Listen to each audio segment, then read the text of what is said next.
جاء أجلهم لا يستأخرون ساعة ولا يستقدمون. وجاء أجل أمي آمن الرنتيسي، ولم يستطع الطب أن يؤجل الأجل ولو لحظات. توفت أم فايز، تلك الصبية التي خرجت من يبنى سنة 1948 تسوق حمارا يحمل متاع الأهل لاجئين مهاجرين من يبنى حتى خان يونس. وعندما تقدم أبي لخطبتها سنة 1950 رفض آل الرنتيسي زواجها. لماذا؟ كيف سنزور ابنتنا حين نعود إلى يبنى وبيت دراس؟ كيف نروح على بيت دراس نزورها؟ ولولا المختار علي الرنتيسي والد الشهيد عبد العزيز الرنتيسي قال لهم أنا أعرف بيت دراس وأنا أضمن لكم زيارتها في بيت دراس، فزوجوه.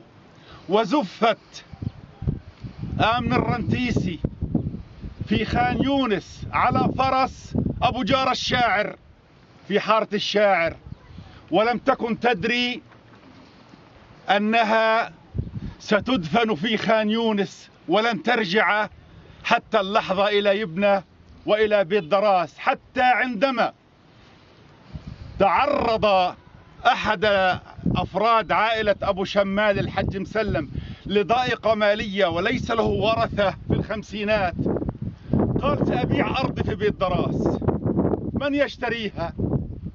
ولا أحد يمتلك مالا والناس جوعى. قالت لجدي حسين عقيل المختار أبو شماله خذ مهري واشتري الأرض. أظن في ذلك رد على كل أولئك المشككين بالفلسطيني الذي باع أرضه. الفلسطيني يجوع ويبيع دمه ولا تهون عليه الأرض. وعاشت جوعا وفقرا وشقاء،